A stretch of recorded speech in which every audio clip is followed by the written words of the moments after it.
I've got a chapter in the book, Change Your Mind, Change Your Life, and I believe it's so important because most of my background was in sales, right? So that's where my 10,000 hours are. That's what I'd be if I'm an expert in anything. It's that. And the biggest difference between me and everyone else is I believed I would be the best.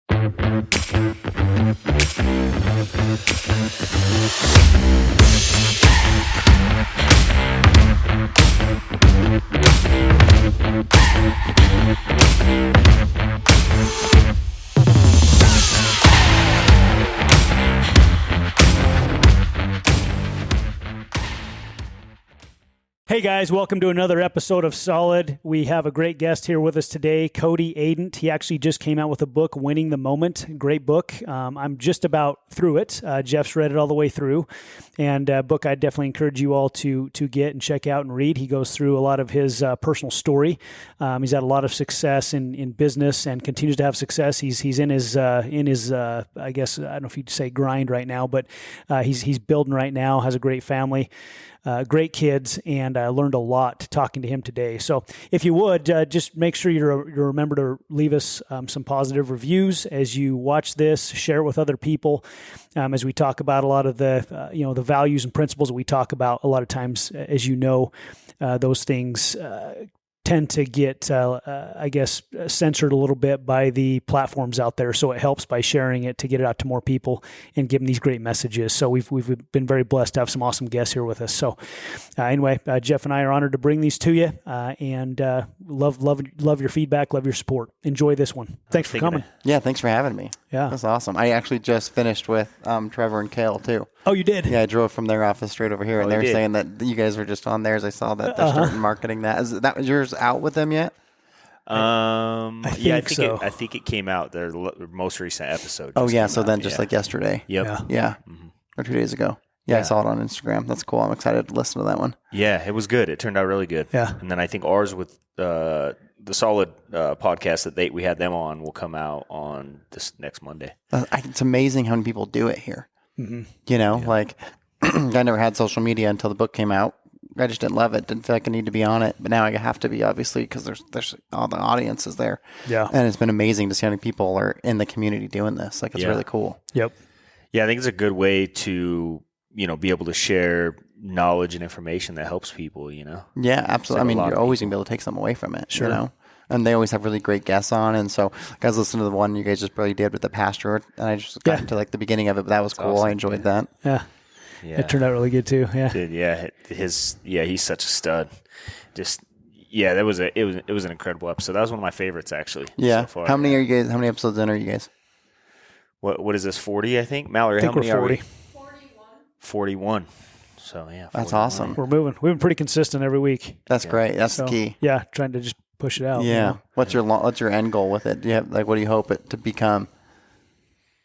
Just grow, be able to impact and influence other people, and just we've had, I think in our former company, we had this incredible environment where everybody was always just, paying it forward and influencing each other and, being able to, like I started in financial services. I was 20 years old, Yeah. Brandon was making like $30,000 a month at that time. Were you at Primerica too? Mm-hmm. Oh, so that's how we know each other here in St. George. Okay. Yeah, so he actually recruited me into the business. So he was making $30,000 a month, and I didn't know anybody that made that kind of money. Yeah. And was willing to teach me everything like free. All I had to do was show up and then put in the work.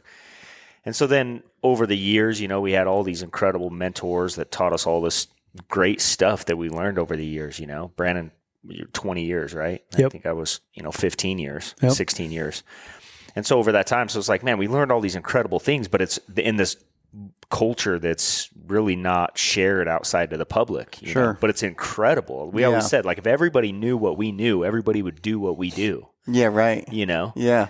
So it was like, man, now that we sold our businesses, it'd be awesome if we could just share this incredible information that we've been so blessed to learn, Yeah, that's cool. What's funny is I went to a Primerica presentation, right? Because Kelsey was like, oh, you should work with Jeff. And in that presentation, they said, go buy the book, Secrets to the Millionaire Mind, T. Harv Eker. Yep. And that's what started my passion for books, was that book. No way. Yeah, that's what started it all. When was that? How long ago? That was probably like 2006 or 7. Really? Okay. Yeah. Dang. And so that was cool. So I did it because like they said, do it. I went to the mall, bought the book. and loved it. And he talks a lot about like intention and the universe. And like, that's what really, like that book forged all like the beginning of all my beliefs. And that's what got me in my young adulthood to aspire to read more books. Wow. That's so that awesome. book was the beginning of it all, honestly. Like my book wouldn't exist without that book, without the Primerica presentation. Holy cow. That's That is wild. cool, dude. Yeah. And that was here in town? You came to the presentation? Yeah, like the one that was where the Maverick is on Bluff Street. It was in the building like behind that. That's gone now. I think the big brown one up on the hill, the Blackridge Terrace. Yeah. It's your office, yeah. Yeah. Okay. Yep. So I was there. That's wild. It's crazy, man. How many people? I wonder how many people that they've got stories where their lives changed just because they showed up and heard something. And we run into them Pretty from awesome. time to time, and they'd say, I came to one of your meetings years ago. And because we had 300 people, 400 people a week showing up for several years here. Yeah. So we had a lot of people come pretty through. cool, man. I didn't know that. Yeah. It's a great book, too. I love that book. It is a great book. And it's funny because someone had just shared it on Instagram because like now I'm in like all these book people, and I saw it and I was like, that's what reminded me. Like that was the book that started it all. Yeah, that's cool. And like that's the one I give to people. Leo, who works with us, struggling with money, and I was like, take this book. Yeah. I was like, this will make a difference for you. So let's start here. Absolutely. Winning the Moment. I like the title. Thank you. It's awesome. Yeah. Because I think that's for me especially when I read that title, I'm like, yeah, this is exactly what I feel like I need right now. That's great. Just because I think I love how, and I've read most of it. I'm almost finished with it, but I just love how you go through. You're never going to arrive to a certain part of life and then feel like you've arrived and you won then, right? You need to win right now. Right now. Yeah. It's really good. What made you decide to write the book? So I always wanted to write a book. Like once I got into the books, right? So once I started reading it and then kind of like what you had just said, how you guys built this environment and this culture, you wanted to share that. Well, that's what I felt about books because like they were giving me all this guidance and direction. And I thought like, man, how cool would it be if I could do that for somebody? Yeah. So I always knew I wanted to write one. I didn't know what about or how I would do it. And then in 2019, I had always succeeded professionally, like always. If I had a professional goal, I did it. I accomplished it. I was great at it. If a boss said be here at this time, I would always be there at that time, no matter what, But if I told myself I was going to be somewhere sometime for myself, like if I was going to go to the gym, there's not a chance in hell I was showing up, And so I realized like, man, I show up for other people, but I never show up for myself. Like, how can I fix that? Because if I'm not the best version of myself, me showing up for other people is not as beneficial anyways. Right. Because I need to be the best version of me so I can be the best version for them. Sure. And so I was like, how can I do that? What's going to work for me? And I'm a CFO. I love spreadsheets. I love tracking things. I thought I'm gonna make a spreadsheet, And so in that spreadsheet, I wanted to read 24 books. So I put what book I read, when I started, when I finished, how many average pages per day, rating 1 through 10, and like a little brief description of what I thought of it. And then I had a weigh in every Tuesday and Thursday because I wanted to lose a bunch of weight. I wanted to lose 40 pounds. And then I had if I drank or not because I was drinking too frequently. So I wanted to cut that down to like twice a week. And then I had if I exercised or not. I wanted to exercise 40 minutes a day for 5 days a week. And then if I read or not. And I think maybe there was one more. And so it was just simple. Y is yes. It went green. And red went red, and then it calculated my averages for the week. Cool. And so when the year was over, I had an amazing year. Like I did everything I wanted to do. I lost 40 pounds. I felt great. I looked great. I was absolutely dominating for myself as an individual, which I'd never done before. So in January, I did a post on LinkedIn. It was the only social media I had at the time, and I'm not a social media wizard by any means. So I'd get 5 likes or whatever, nothing special.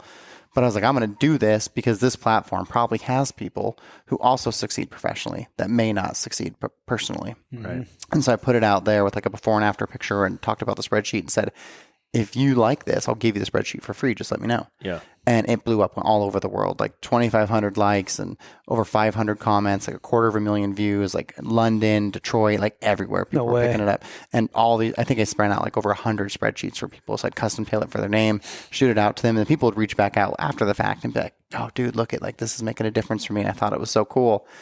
So that was January of 2020. I'm in hospitality and tourism. COVID hits in March. And so everything goes to shit. Like I was doing so good up to that point. And then COVID happens and I allowed myself to like fall into that victim mentality and be like, everything sucks. So I'm going to suck too. And my gym closed. I was like, well, I can't go to the gym, which is also bullshit because you can get a great workout at home, you know, with just your body weight. But I made all these excuses and so I got out of the habits. And my company, Vibrant, we lost all of our clients, right? Because they're all in hospitality and tourism. Like, we can't afford to pay you. We kept working for them for free because we thought we'd come back out of it. But I really didn't know if I would have a future at this company that we had built. So I took a role with the Utah Tourism Industry Association as their executive director and really help get them through COVID, like the whole tourism ecosystem for the state. Okay. And so I put on they do an annual tourism conference every year. And I had to get keynote speakers, and I found this guy called Will Bowen. He wrote The Complaint-Free World, and basically his philosophy was if we can get people to complain less, life will be better. He was a preacher too, so it started in his church. That's where he started with the concept. And so you had a bracelet, and every time you complained, you'd move it from one wrist to the other, and that's like what would trigger in your mind, like, okay, don't do this thing. And so I was listening to that, I was like, oh, I like that. Like, maybe I can bring my spreadsheet back to life using that concept, like that visual. Because the problem is now it wasn't enough because on my computer I needed it with me all the time. And so I'd been doing all this research on psychology because I got really into it. And I was learning about willpower and how you only have so much in the day. And just like a cell phone, our battery dies throughout the day. That's why we make worse decisions at night than we do in the morning. And for me, like, I usually make pretty good decisions until about 9 o'clock at night. And then that's when I let it go, like, off the deep end. Time to go to bed at 9. Yeah. Because if I don't, So when the devil comes out. Yeah, that's the truth for me. I mean, that's what I'm. That's I'm true. So I tell my kids, devil comes out after 10 p.m. Kids. It's really true, though. Like, if you think about, I mean, dude, it is true. Like, you're talking about that. It doesn't matter where you're at. No, After all my 10 worst o'clock at night, decisions, that's when they're made. Yeah. for 99% of people, I You would know? say. Yeah. And then if I'm having I'll have a glass of whiskey, and then I have one. It's like, well, might as well have another because I already had one, you know. So then I'm hungry. So then I want to eat like a sandwich and some chips, and then it's like, well, I'm having fun. together. Like, I'll watch Netflix for a bit, you know, and then before you know it, it's 2 o'clock in the morning. I can't have a good day the next day, Right. You know what I mean? I just can't. And so how can I put value on the decisions at the end of the day too when my willpower's gone? And so the idea is if I've won a bunch of moments throughout the day and I've got 7 bracelets left so 3 left, then it's like, okay, it's 9 o'clock. Let me just like chug some water really quick. I'll go read my 10 pages and I'll be in bed by 10. There's your last 3. There's my last 3. Now I've won the day. And for me, like, I love sports. I love games. So I'm just gamifying my day, you know, creating a game within myself. So for those who are listening, you've got wristbands you're wearing. Yep. Where do you get those? You can get these on my website, codyadent.com, or anywhere. I mean, you could wear whatever kind of bracelets you want. Like my wife likes ones that look cool, so she gets like beaded ones. But I have these on codyadent.com. And like this morning, so this is the wrist I've moved it to. Okay. So like this was getting up when my alarm went off because I'm terrible at that. Yep. Right. So like I need to just be able to get up. Then So what do you do if you don't set an alarm? No, I'm just I don't have that body clock. My business coach does. He doesn't ever say, even if he's traveling on an airplane, he just tells his body when he's waking up. Yeah. I don't know how he does it. Then I did my meditation. So I'm doing the 6-phase meditation by Vishen Lakhani. It's a really, really good guided meditation. Okay. Then I did my exercise. Yep. Then I read my 10 books, and then I took all my vitamins I don't really like doing. But like after my exercise, I did all that. So now I've got all those moved over. Nice. And then today's been pretty busy, so I haven't really had the luxury of making any decisions. It's just been go, go, go. Uh-huh. But like yesterday, we've got these delicious candy bars in our office, and I wanted one. And I was like, I don't actually want the candy bar. I want the dopamine the candy bar is going to give me. Yeah. So I'm just going to opt to move a bracelet instead. I'm going to get that same dopamine I would have gotten anyways without regretting the decision. Where did you learn that? Just reading books, Yeah. really. And who doesn't even say if it's true, which is what I believe. Yeah, I love it. So I think it's awesome. I don't have any science to back it up. The science that I do have to back up the concept is there's a thing called winner effect. And so there's a bunch of research about this, which was cool. I didn't know it existed when I started. I found it while doing research for my book. And so when you win, it changes the biology in your mind, right? It's like, obviously you can see you're a hunter. So it's like once you've succeeded once, you're more likely to believe that you'll succeed again, right? And that's part of what's exciting. And so the biology and the chemistry in our brain actually changes when we win, and it creates more confidence, and it creates a sense of more intelligence. And so you just feel better than you would have otherwise. And so that's why the book, you can see I don't tell them how to win. I just tell them they need to win because everyone's at different stages in their life. So if you're struggling with a bout of depression, you're getting up at 11 every day. Well, if you woke up at 10 today, that's a huge win. Yep. Right? Now, waking up at 10 is not going to work for me where I'm at in my life. But for that person, if that's a win, I just want them to start like being consciously aware that they're progressing. Really good. Because it's really easy to lose sight of all that you've done. And sometimes you just think like, oh, I haven't done anything. Yeah. Because we're so short-sighted. We forgot all the things we did to get us to where we are. Yes. So good. I mean, I think it's very easy to look at life and go, okay, I want to have this big win here. Yeah. But it's so overwhelming because it looks like it's so far away. It looks so unattainable. And so I think a lot of people, they might start and they go, this isn't going to happen. And they just kind of give up. Yeah. Whereas, and I've really been, especially lately, really focused on, like you're talking about, personal wins, no matter how small. Just what I'm doing, I keep saying this over and over, but I just believe it so much. What we do in private eventually comes out in public. So if I, or if you or Jeff, if we're doing what we're supposed to be, or doing the right things in private, our public life will manifest itself into whatever we're trying to create. So I think that's so powerful. Yeah, it's like someone said to Kelsey last night. It was like, we're talking about people that win and people that lose, Yeah. And I feel like a lot of people that have a hard time getting into this winning habit, right? Because I believe it, right? It's like when you have this thought and you go win, and your beliefs change, you believe you can do it, you're more likely to take those actions again, right? But people that lose over and over, it's almost like they look at their past. They look at where they're at and they go, man, look at everything I've never done in my life in the past. Like I haven't done this, and up to this point, this is who I am.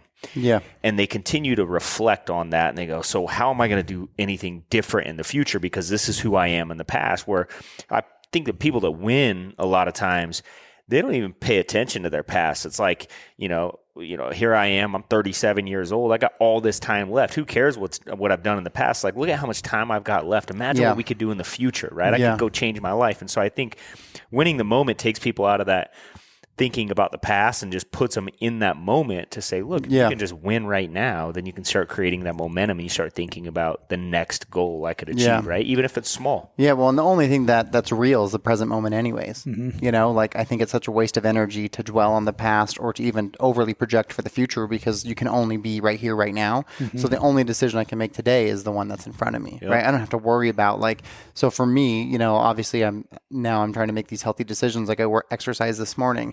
But I didn't do it thinking like, oh, I got to exercise every day for the whole year. I didn't have to decide that this morning. Yep. Yeah. I only had to decide if I was going to go do it right then. Yeah. That's a lot less daunting for me, the way that my brain works. Because I tried 75 hard.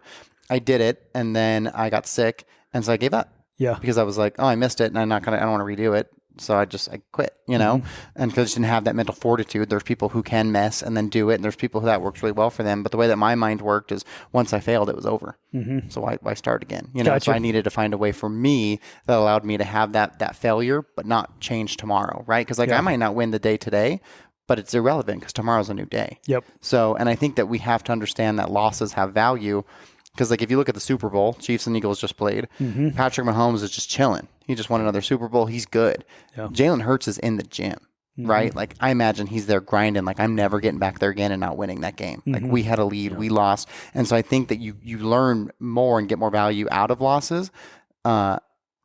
Not to say that wins aren't important, because of course that's how you stack your momentum, but don't be afraid to lose because that's when you're going to learn. Reminds me of that saying Whittle always used to say, says, losing builds character, so I have no problem helping you build character. Right? Like I want to win so bad. Yeah. Right. But it's true. I mean, you learn a lot if you're willing to go back and if you're willing to change from, things that happen in our lives or something doesn't happen the way we want it to happen. If we're willing to learn from it, we're willing to seek out advice and change, which is an uncomfortable thing, then you can progress. Yeah. Sure. Be honest with yourself, which kind of goes to what you said about who you are in private, right? Like you have to be honest with yourself first because if you think, oh, I look good, but in your heart of heart, you don't feel good about how you look, but you're saying you do, then obviously you're not going to change because our brain doesn't know the difference between reality and imagination. Yes. Whatever we say or believe or think, our brain thinks is real. So if you say I look good, then your brain's like, okay, well then that's fine. We'll just keep living our life the way we are because you said we look good, so we look good.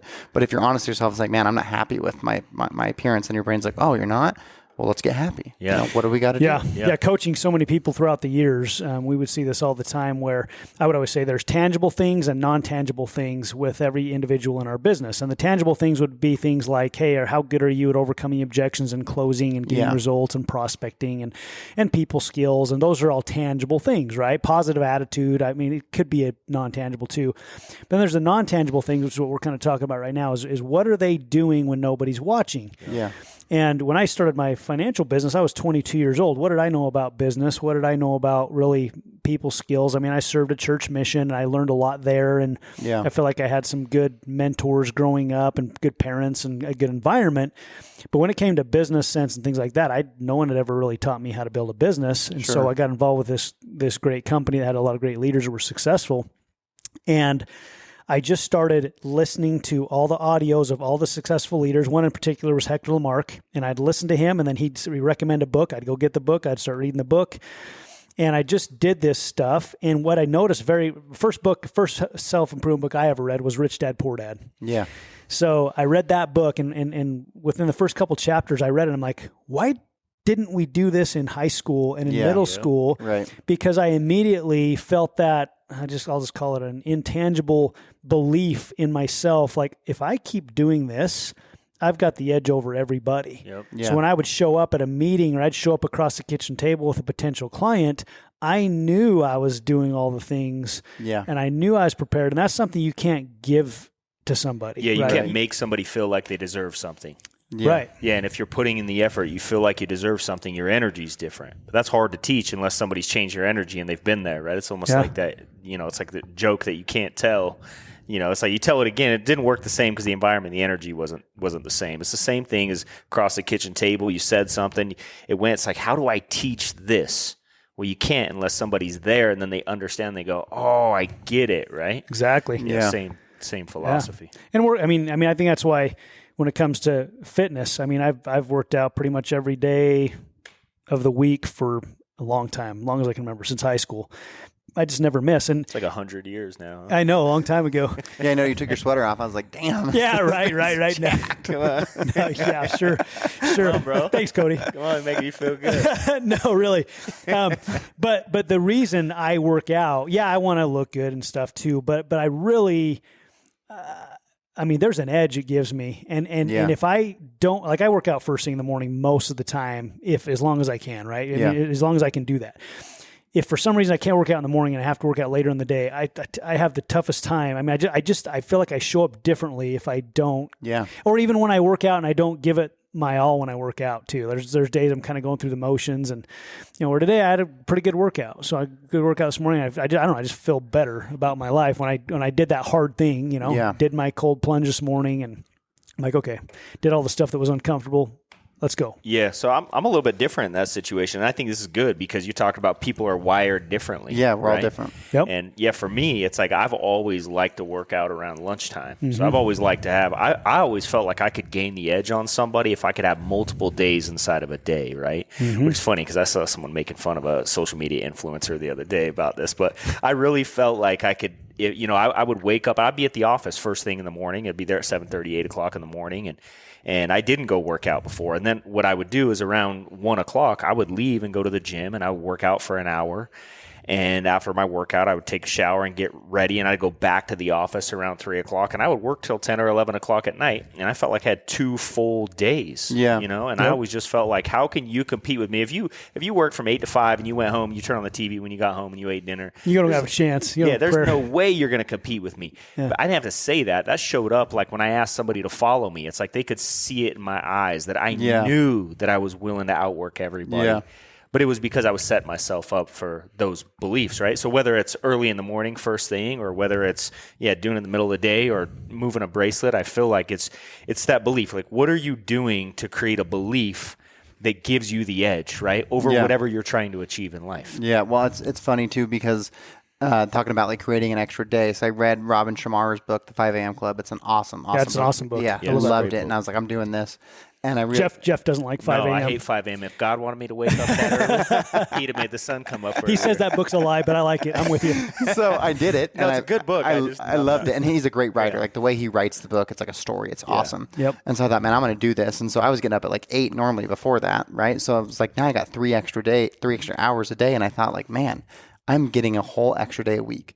Like I'm operating on 8 days a week and you're operating on 7. Like you can't beat me. There you go. Because the compound after a year, I'm 52 days ahead of you, or I'm 365 days ahead of you, See, I totally believe in that belief. However, I've always looked, so like Jefferson, right? He's 4:30 in the morning. He's at the gym every day at 5 a.m. but he's in bed at 9 o'clock. So I like text him at 9 o'clock at night, like, bro, wake your butt up, and I still got another 3 or 4 hours at night, right? So it's just that belief level, though, right? And so I think, whoever's listening right now, you finding whatever you can find that gives you the belief that you have an edge changes the way you act when you approach something hard. Because you approach that thing that's hard and I can gain an edge from confronting this hard thing. Yeah.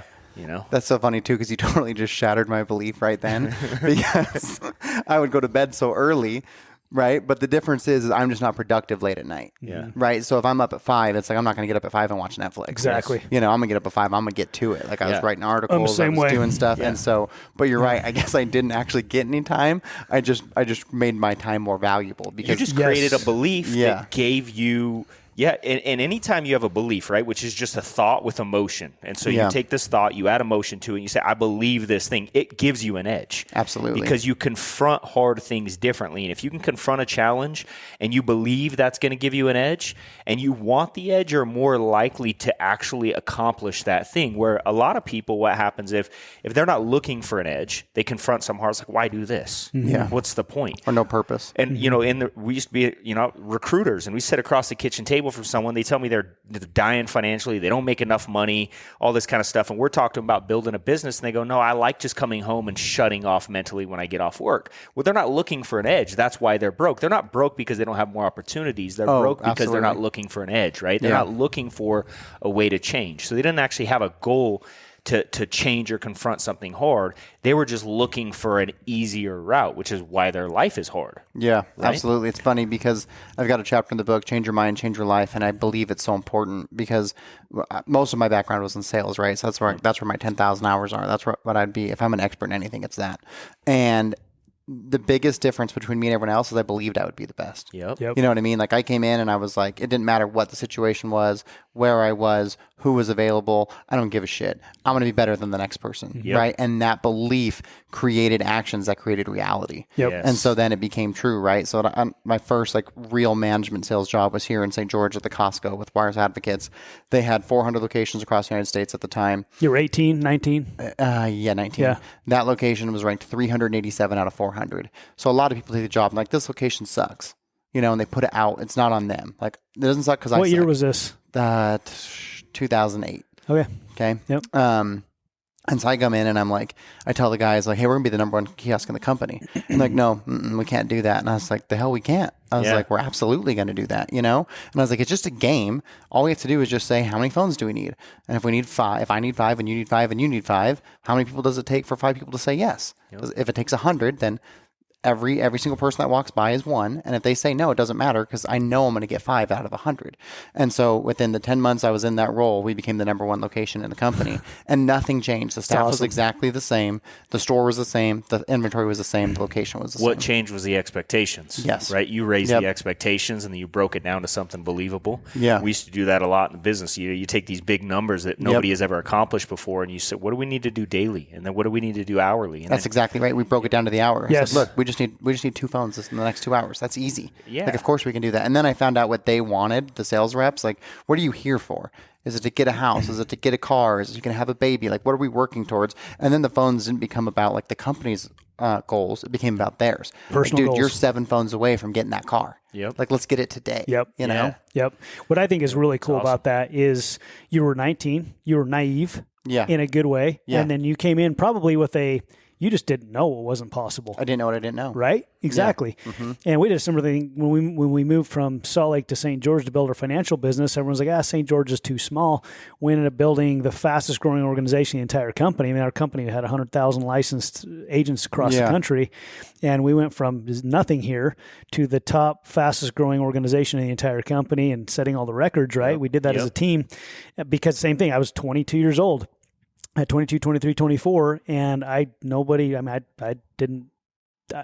is what we need to be careful of is as we get older, we become more aware, right? Yeah. And so we need to be careful that as we become more aware, we don't lose. I think that's why I love working with young people a lot. Yes. Because they have that fresh excitement. I don't know what you there's a call science behind it called the beginner's mind, right? Yeah. So you're more willing to take in new information when you don't have the information. Yep. It's like if someone's been at the company for 10 years and you tell them like, hey, this is going to be awesome, we're going to do it this way. They're already like, no, I've been here for 10 years. That doesn't work. Yep. You know, they already believe it doesn't work before they even get started because they've got 10 years of experience making them think that it doesn't work. Where someone who just started is like, yeah, let's do it. Yeah. Like, why? I don't have any reason to not do that thing because I don't know anything else. Yeah, Anything it's the else. same thing I was just talking about, where someone compares and looks at the past. Oh, I've gotten here after all these years. So Yeah. what makes me think I'm going to change? Yeah, it's the same thing. It also reminds me of the story about the guy who sells shoes. He goes down to a village where nobody wears shoes. They send him down there to start wearing shoes. He gets down there and calls back up the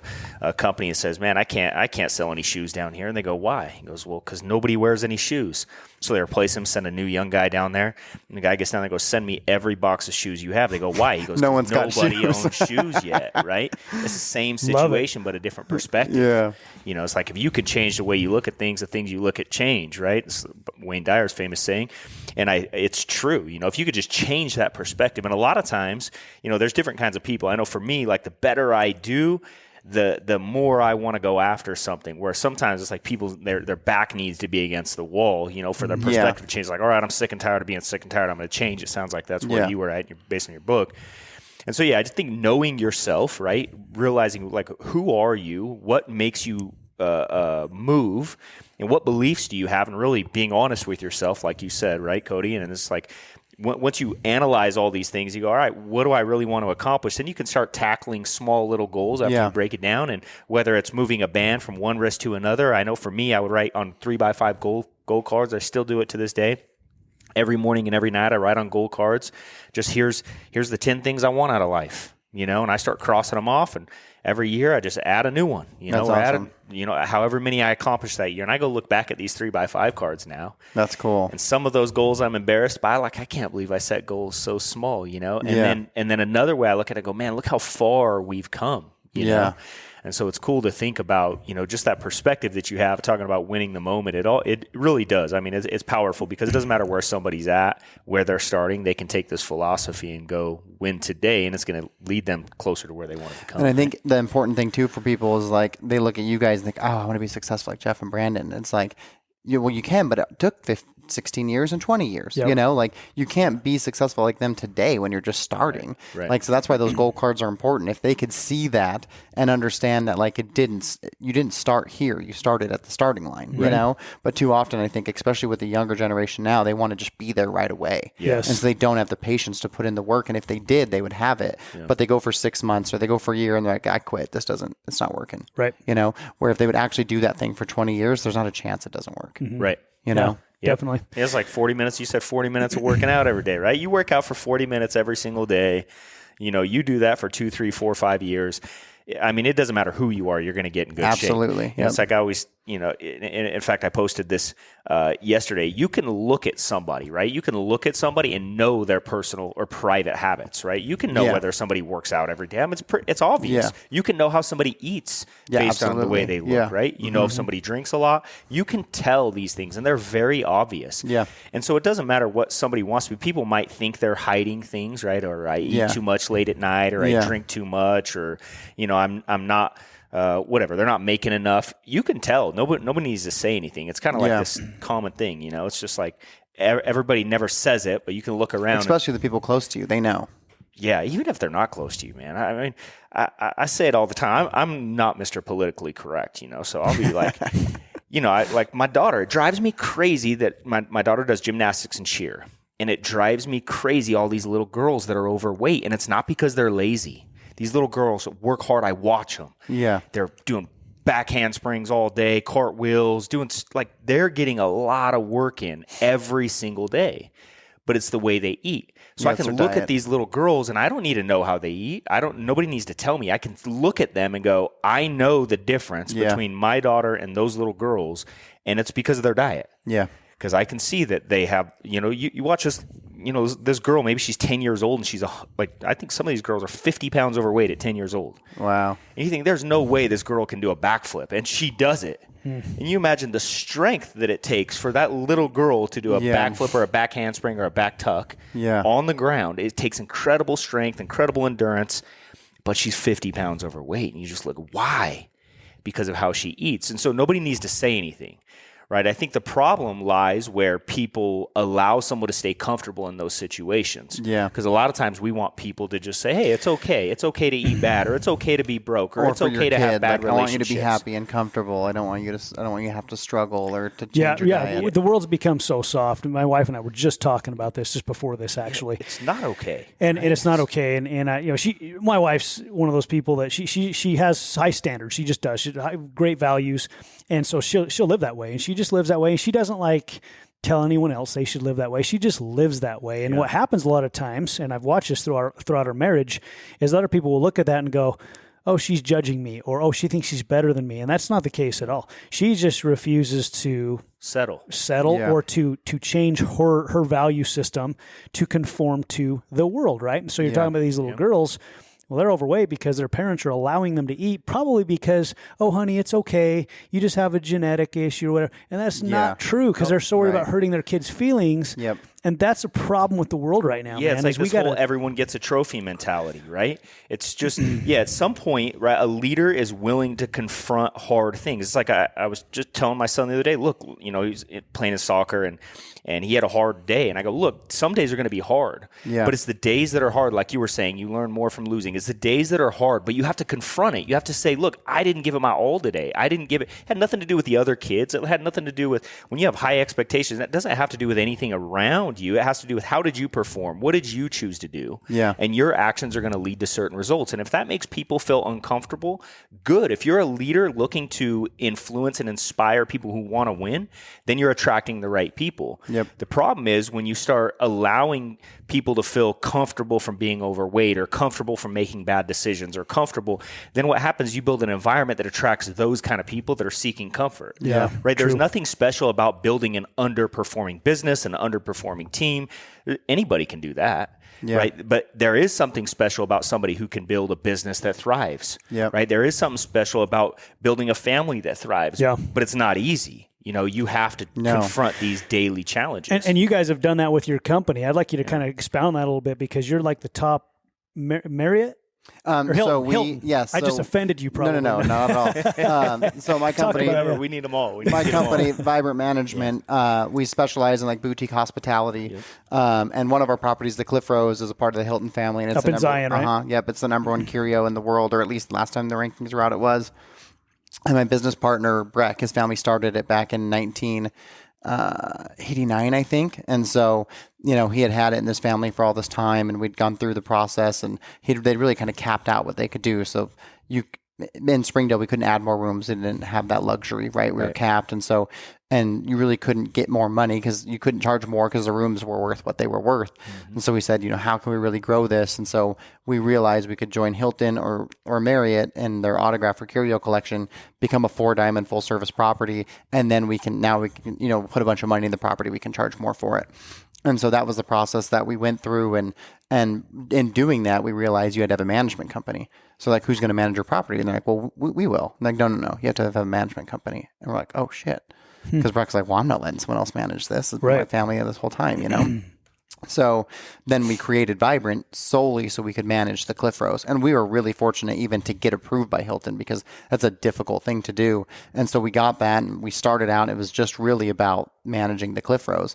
And then it was once we got into it and we went through that process of realizing what it took to convert the Cliff Rose, it was wow, we could do this for other people, we can help other people. And what's awesome, not to cut you off, what's awesome though that I love that part of the story is that rather than running into a challenge and saying, oh man, we can't do that, or we have to, you guys stepped up and looked for a solution. Yeah, absolutely. What is the solution for us to figure out this challenge and move forward, right? Yeah, and it's amazing what happened from that. And so they ended up selling it a few years ago, and it sold for the highest per key hotel sale in Utah history. And the bank who they banked with for 30 years, we had demolished a building and had the other buildings down to scraps, and we were getting ready to go to China to get our model room approved. And they called us, and we're sitting outside the Chinese consulate, and said, the bank did, and said, yeah, we're not going to do it. And you're over in China, and you're like, we're on our way to China. And we're like, what do you mean? We demolished a building, it's down to studs. You said you were going to do it. Yeah, no, if you don't want to do the Hilton thing, we'll do it. But if you're going to do the Hilton thing, we're out. And we're like, and Breck's face just goes white, Gut right? punch, Because yeah. his whole family is relying on him to make this work. Like he's got a sister and a brother and their kids, and it's his dad's legacy. And so like he's bearing the burden of that. And he's like, what do we do? And I was like, we get on the plane and convince this guy to give us $1 million in furniture on a promise to pay him later, you know?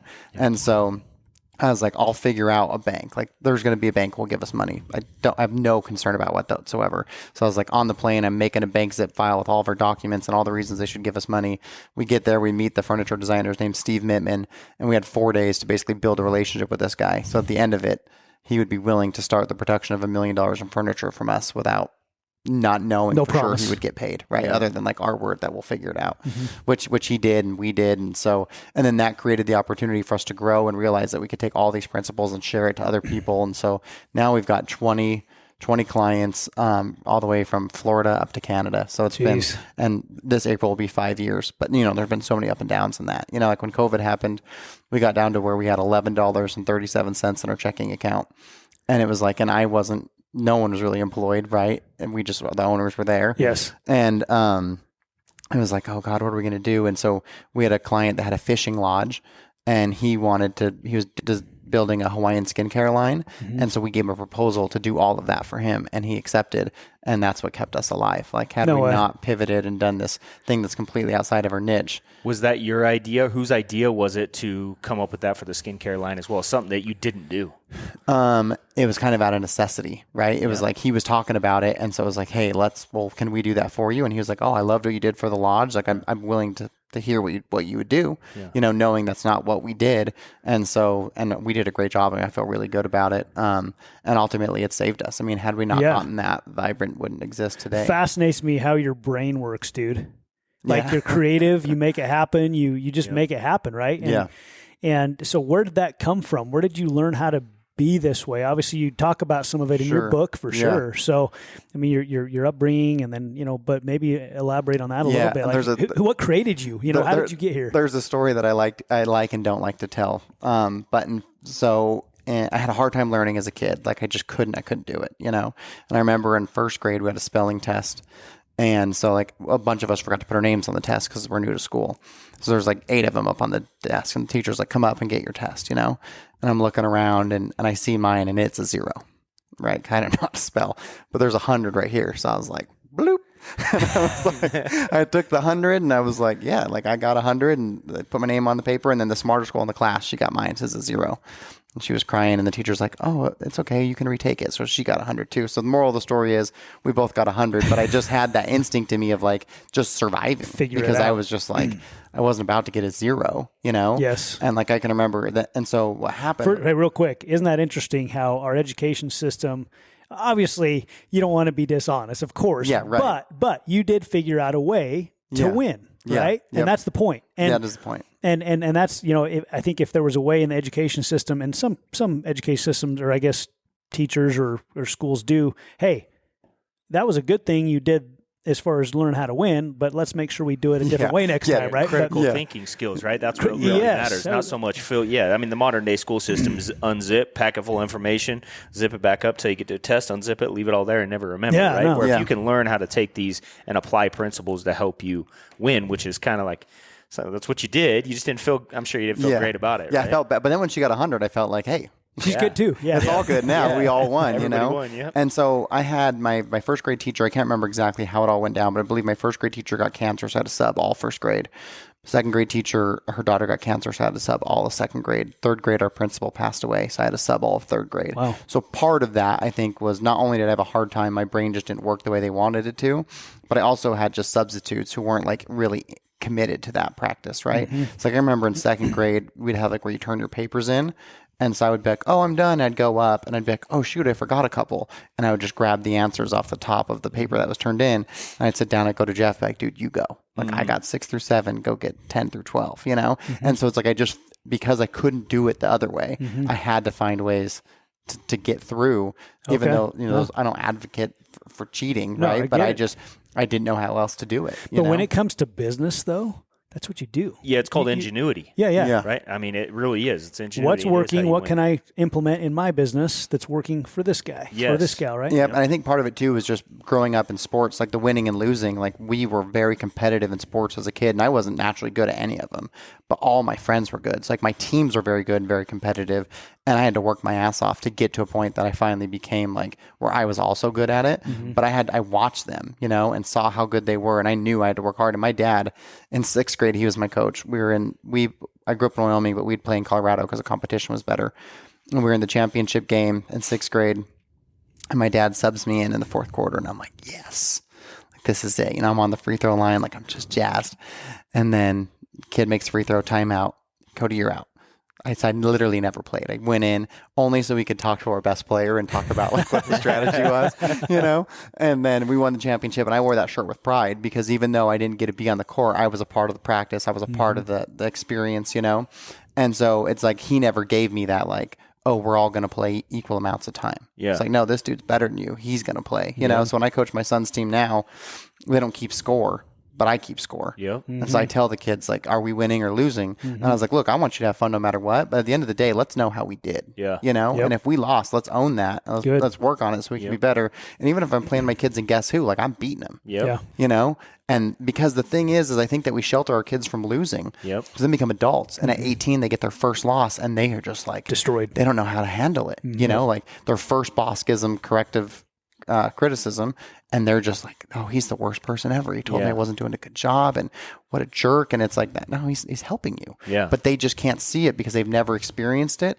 So like I let my kids know when they lose. So I've always appreciated Billy Madison when he's just dunking all the kids. Yeah. He's like, I'm the same way. My wife's always like, would you let them win? No, I'll let them win when they earn it. Yeah. And then it feels better. Yes. Because then if they do, like now, they've never beaten me in Guess Who? I'm undefeated currently. Right. But when they do beat me, whenever that happens, like it is going to be such big deal. Like, and then they're going to understand like, oh, it's all worth it because this feels so good, But I'm never going to just give it to them because I want them to earn it. Yep. That's awesome. That is awesome. It's like one of the things I tell my kids every day, like, look, you ain't getting anything. You've got to go earn it all, right? Yeah. So they think, oh, we have all this nice stuff and all that. You don't get any of it, right? I earned this. You get nothing. The only thing you're going to get is a hard time. So you better just pack a lunch and get to work, Absolutely. And I think that it does build character in our children to know and expect hard work, but then getting that reward, right? However long it takes, whatever the reward is, then they feel it, and then they remember that. It's like you talking about that, that they win and they remember it, and then they want to go win again, right? But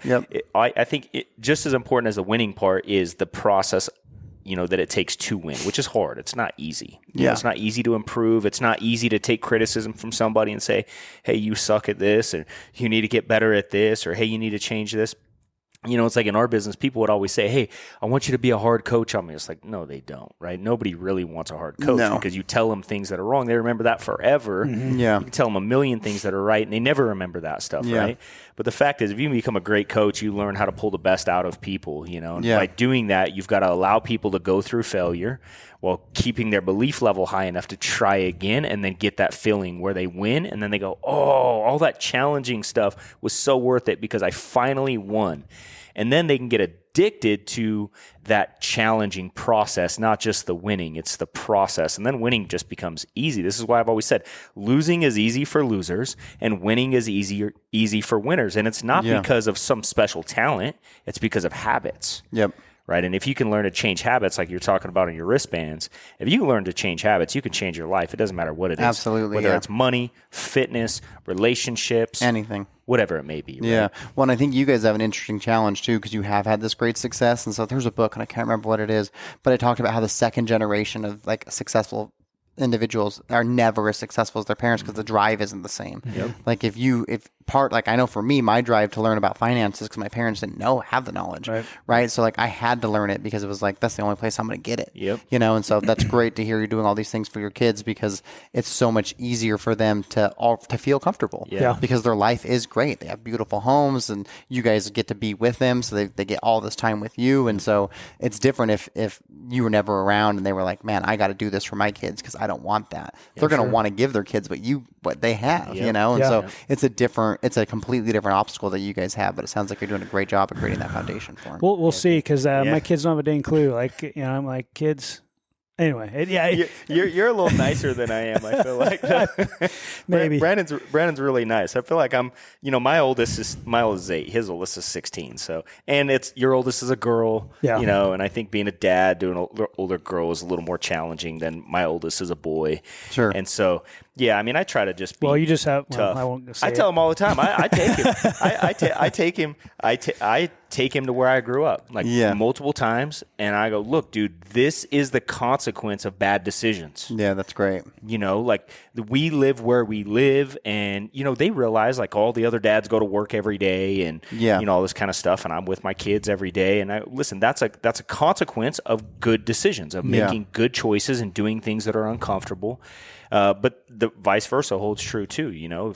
Same thing. Like being overweight is a consequence of eating too much. Yeah. Right. Being in good shape is a consequence of working out and eating correctly. Right. It's just habits. That's all it is. But yeah, I think with our kids, it's like it's like the Bible says, you judge a man by his fruit.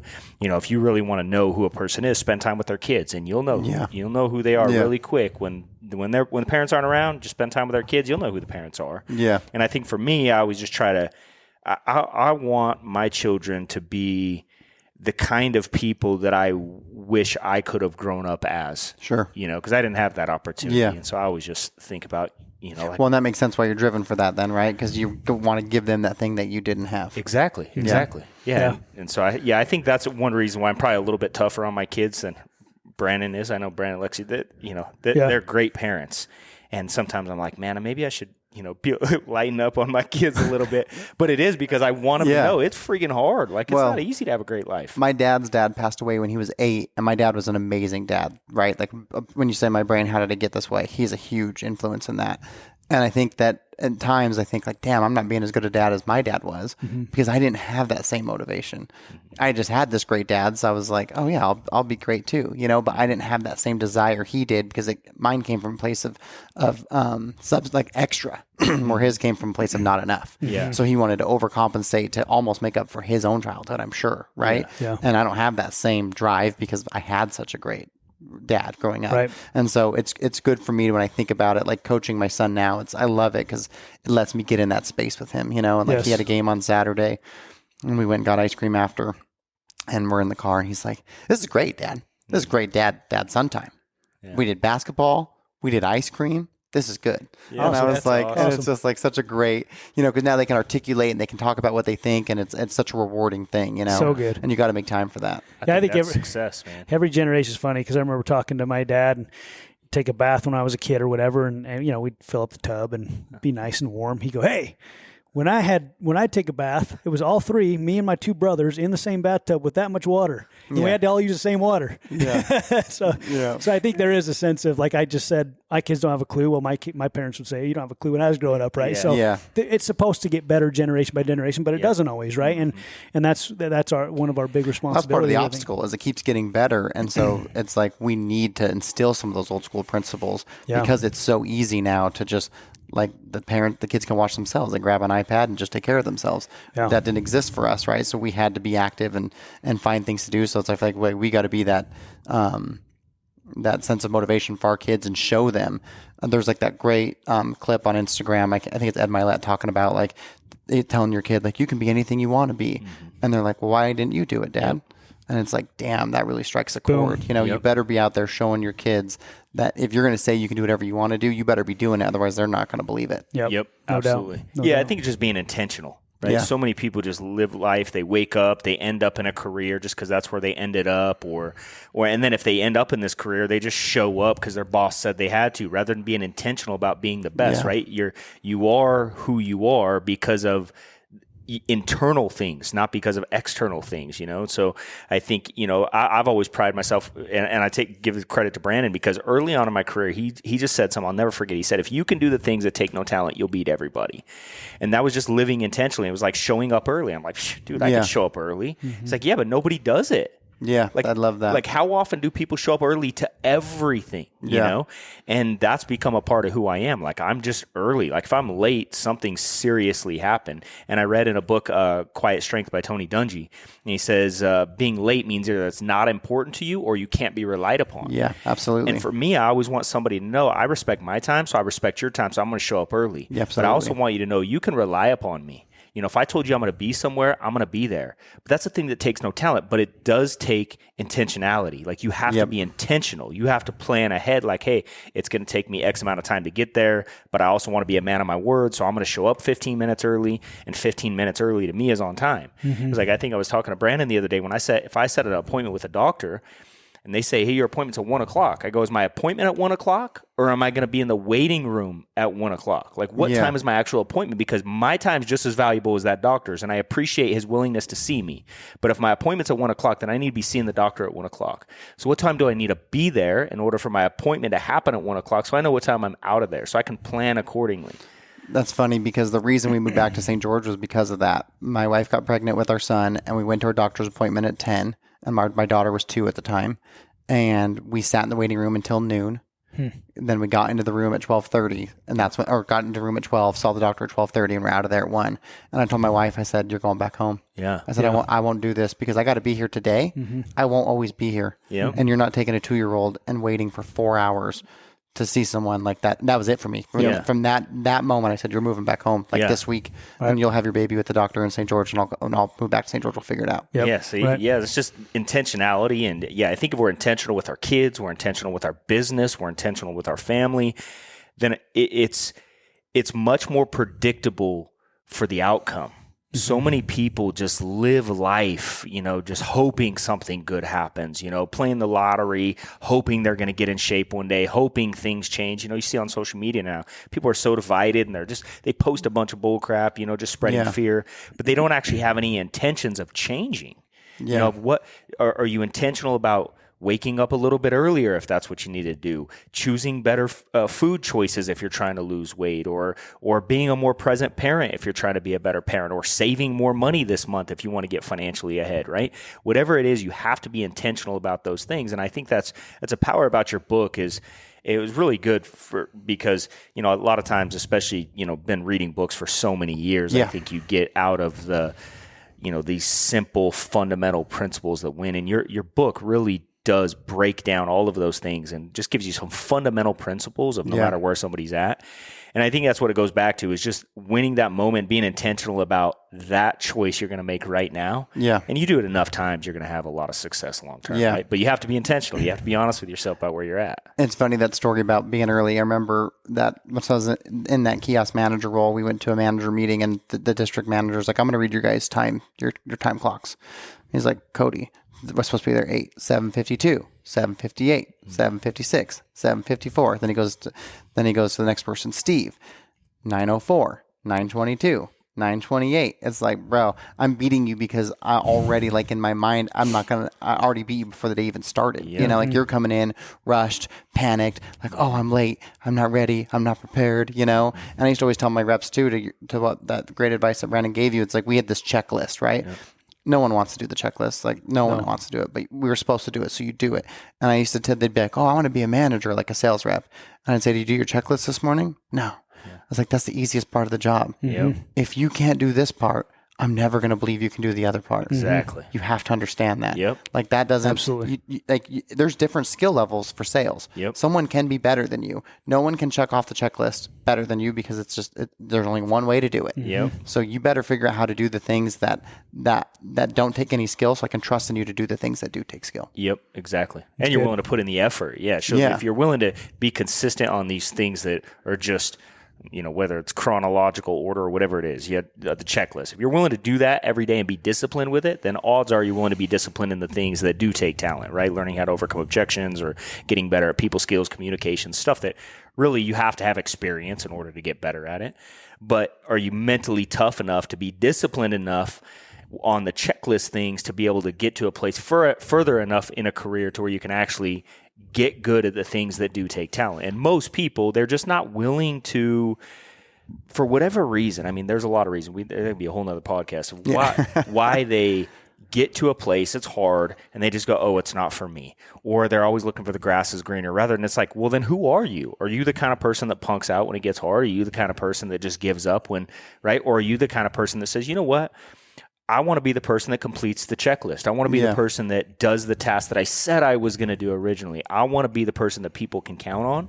And that's for me. So I have belief in myself. So, it's like one of the things I've always said to my wife, like if I tell somebody I'm going to do a 30-day challenge or 75 hard, I always tell her a lot of it is it might be for me, but it's really what she sees me do. Like I promised her when I married her, like, dude, I was a kid, she had a great family and, there was a lot of great marriages and I didn't. Like I can only imagine what her family thought about mine, Sure.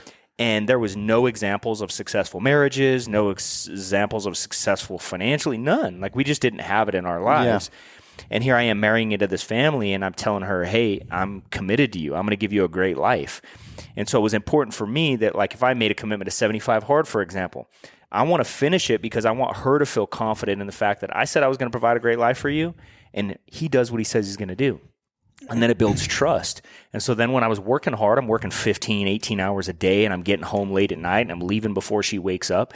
It's not she's going, yeah, right, he's never going to deliver. It's he's doing exactly what he said he was going to do. And then I have this cheerleader in my corner. She's going, yeah, you should do it more. Do it again. Allows you to support you all the way because she knows you're actually grinding. Today's her birthday, right? And we had the schedule and I'm like, oh, I'll just move it. She goes, no, that's not who you are. You said you were going to be there. You said you were going to do something, right? Yeah. Just go do it. Right? I'm like, but it comes back to all the years of me saying, hey, I'm going to do this thing. And it really didn't have a whole lot maybe to do with her. It was, I said I was going to go get 5 new names and numbers today, or I was going to make 20 phone calls today, or I was going to do 2 appointments today.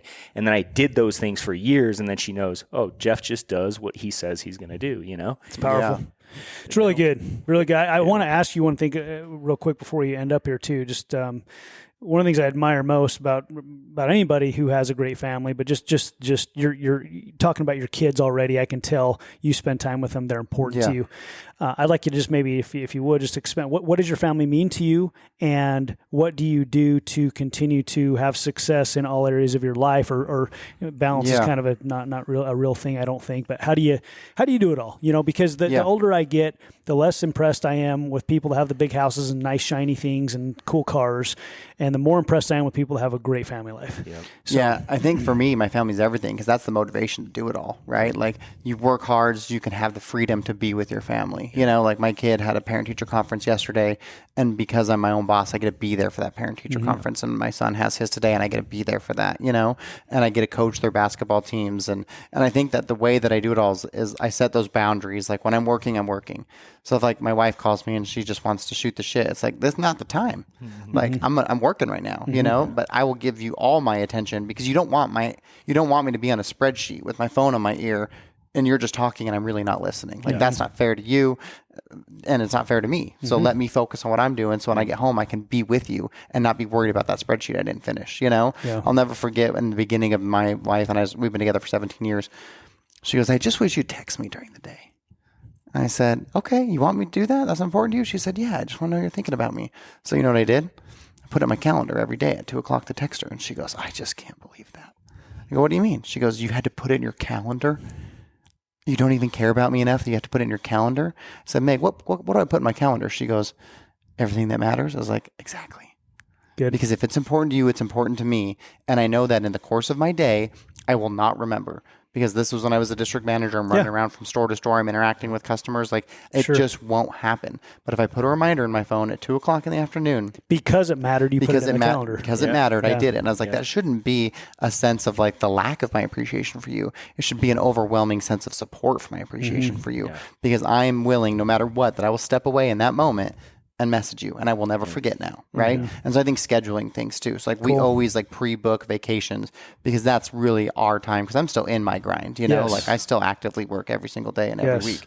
And that's why you're on here, by the way, because you're doing it and you're doing it with family. You're doing all. That's one of the reasons you're on here anyway. That's the whole premise of this podcast is you're like the epitome of what we want to have on here. That's successful in all areas. I really appreciate that. And so we pre-plan our vacations like a year out. So it's like, it's known, like we're doing this 4-day trip here. We're going here for a week. We're doing this for 3 days, because that's when I get to completely disconnect and really get all that time with the kids. Because I miss it during the day because I am at work, you know. So that's why the evenings are so important and the mornings are important. And I've switched my schedule, so I do 4-10s now. So most of the time I just work Monday to Thursday, and so then that gives me that extra day to be able to have with the kids, which has been awesome. Cool. Awesome. Or with my wife, even, because they're in school, you know, for 6 hours or whatever. So that's this amazing time that we get to spend together, where it's also just me and her, because you need that time for just the two of you as well. Love it. Outside of your kids. How do you guys, not, I mean, you don't have to get personal or necessarily, but over the, so you've been together for 17 years. Yeah. So that's awesome. So how have you navigated, I mean, how should I ask this question? I guess, how have you, I'm sure it hasn't all been smooth sailing. No, I talk about that in my book, and I'm thanks for the opportunity to share it, because I think this is important. I'll tell a story first, then I'll tell that story. I was in Vegas, and we had met these bridesmaids, and she was getting married, and she goes, "What advice do you have for me?" And I said, "If you understand and are willing to accept that the man you're going to marry this week will not be the same man 5 years from now, then you're going to succeed." That's good, man. That is so good. And she was like, "Oh man, that's great advice." And the reason why is because, so I met Megan when she was 17, I was 19. And so she didn't know a lot because she was 17, and I was different because I had that drive. So I was like already in the books. I was already in the education. Like I had my townhome, I had my business. Like I was adulting right away. Like I was in a rush. How did you know how to give her that little tip? Because that's like at that age. I'm going to tell you. Okay. Oh, no. That tip happened like a few years ago after the stuff with my wife. So, and so she comes with me, and then I get promoted and I move to Phoenix. And so she moves with me. So she's left St. George now for the first time. And so I get her a job because I was able to connect her through wireless. And so I'm really just like, she's following me along, you know? And the only two people she ever had in her life who like she could count on were her mom and me. So it's like the collection of what we said was the truth, you know? And it slowly moved more towards me and away from her mom. And so she was always like following me, and I was giving her guidance. And like when we bought our house in Arizona, I bought it because we weren't married yet, and I charged her rent because I wanted her to learn financial like independency. You know, like I didn't need her to pay rent, but if I was going to marry her, I wanted to make sure she could handle herself, right? And so we moved through our life, and then once we got back to St. George, she finally started like venturing out. Like she had both of her kids now, so she knew like that part of her life was over. Like we weren't having any more kids. Now she gets to become who she's going to be in her adult life besides a mom. And so she starts finding this group of friends and finding herself and reading these books, and she'd come home and be like, "Oh my God, Nicole just told me this thing. You wouldn't believe it." I was like, "Yeah, of course I believe it. I told you that 10 years ago." And she's like, "Oh, but it's amazing." I was like, "Yeah, no, I know. It's amazing. I've been trying to tell you." She's like, "But she gave me this book." I was like, "Yeah, I have that book. It's in the office." She's like, "Oh." And so I was like offended, right? I was like, "Why do you care what these people say and you didn't care what I said?" And it really caused a huge strain in our relationship because she'd been walking behind me for so long, and she started walking beside me. And I was like, "What the hell are you doing up here?" You know, like, we do what I say that we're going to do, you know, and all these other people, you appreciate their feedback, but not mine. And it took so long. And she finally said, "Look, this is who I am. So get on the bus or get off, but I'm not going to change. Like I'm not going back, you know?" Yes. Kudos to her for being so strong in her independence, right? Yep. And so finally I don't love sharing the story because it just shows like the weakness of my ego, right? That's what we're talking about. I finally had that perspective to be like, God, how much better is my life that she's walking beside me than behind me, right? Because I was me like pulling the sled up the hill, you know, and now we're doing it together, which is so much better. But I didn't have that perspective at the time because I only knew what I knew, right? And I was so hurt that she was taking the same things, but she just wasn't ready to hear it when I gave it to her 10 years ago. It's not that she didn't like what I was saying; it's that it wasn't relevant. Or to her at that unaware. time. She was unaware. Yeah. She was young. Yeah. And so now our bond is so much stronger because we went through that turmoil. And now we're able to really be this true partnership, right? Where we're each bringing equal parts to the table, and obviously that would be the goal. That's what you should desire. Yeah, I appreciate you just didn't see sharing it at that. the I mean, time. I think we told her before you married her, I'm not going to be the same guy in 5 years, is so powerful because that's for those that are getting married or are married. If you're married to the same person in 5 and 10 years from now that you're married, I don't think you should marry somebody for who they are now. Maybe that too. Yeah. But for who they're going to become, and you want to become, you know, that. I mean, isn't that leadership in general? I mean, isn't that true life, right? I mean, you know, I know in leadership is always like you're looking at people for who they can become, not who they are now. You know, and I think it allows you to be great with people in general, not only our wives and our kids. Like, we don't look at our kids and say, oh, you're making these mistakes or you have these challenges or whatever. Now it's like, man, I know my children can become these incredible adults when they grow up, or I know our spouse can be this incredible person. I know my wife saw that in me, I think it was the other way around for my wife and I, where I was, maybe still a little but rough around the edges.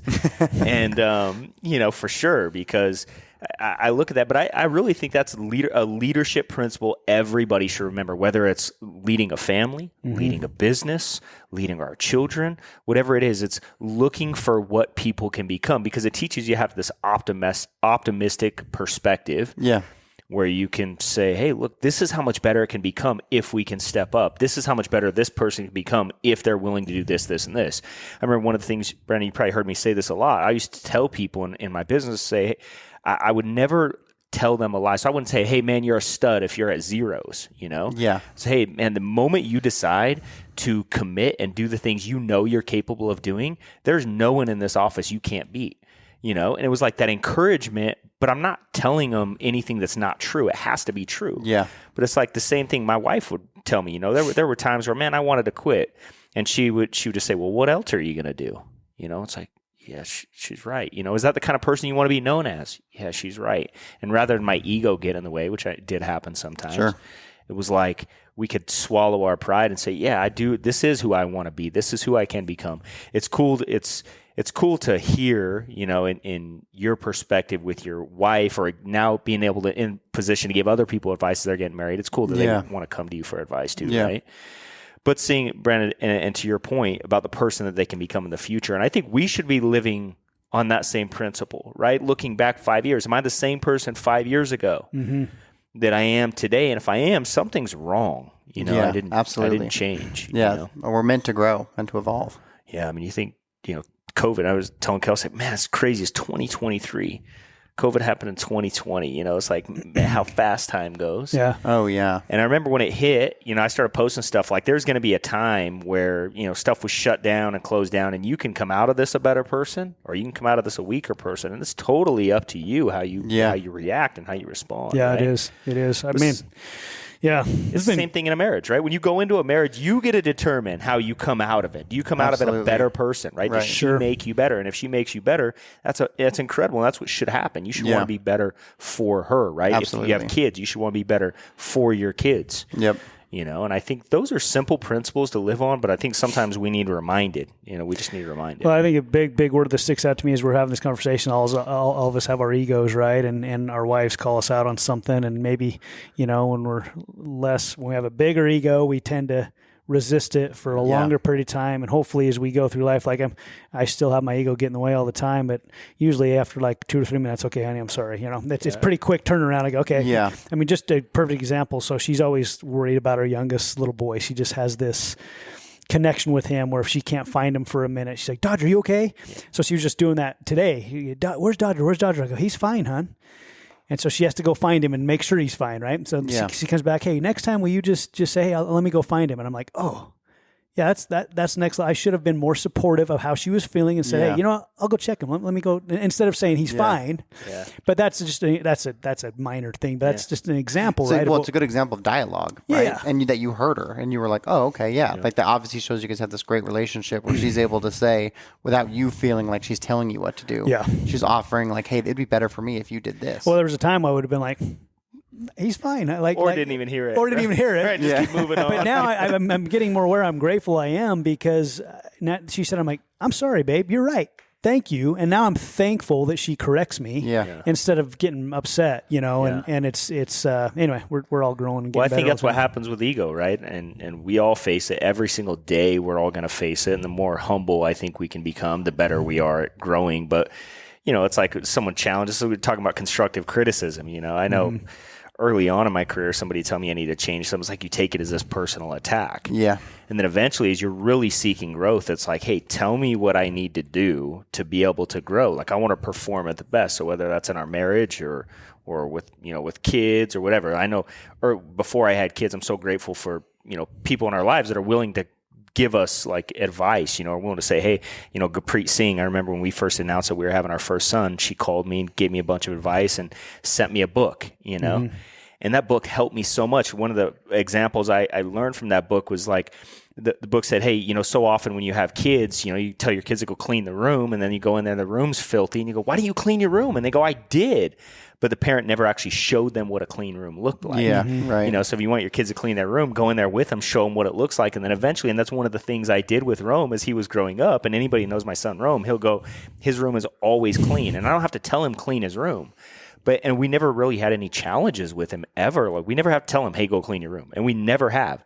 But it was when he was young, I would go in there and I'd help him make his bed and clean up his toys and all this kind of stuff. But it was like a little thing like that someone was willing to give me some advice, and rather than saying like, oh, I'm already going to be a great dad, where I had no examples of a great dad, right? Yeah. And so I was willing to take some advice and just swallow my pride and just be willing to take advice from somebody who I knew was much further down the path than me, right? Yeah, right. Yeah. And so I think how awesome, it's whether it's our wives or anybody else in our life, I think it's a very important thing we can do is swallow our pride, get rid of our ego, and let some people give us some advice and some criticism. Absolutely. We need to let you go because we've had you here for a while. Okay. We appreciate you coming. Yeah, thanks for having me on. It was great. I enjoyed it. It was a great conversation. Thanks, man. So if somebody wants to get your book, where do they get your book? So you can get it anywhere the books are sold. So like if you love Amazon, you love Barnes & Noble, you can go there. It's sold on 33,000 different outlets, or you can go to codyadent.com. You can pick it up there too. If you do that, I'll get the message. So I'll sign it for you and send it to you. But ultimately, whatever platform you like to buy your books, buy it there. It's available anywhere. Awesome. And Great. if they read the book, if they'll get on, where would you like them to leave reviews? Yes. Wherever you buy the book, leave a review on that platform. Amazon will also leave one there. That's really important. And then there's a website called Goodreads. So if you really want to go the extra mile and help me out, that goes a long ways. Awesome. And Great. if somebody wants to connect with you outside of that, what's the best way someone can connect with you?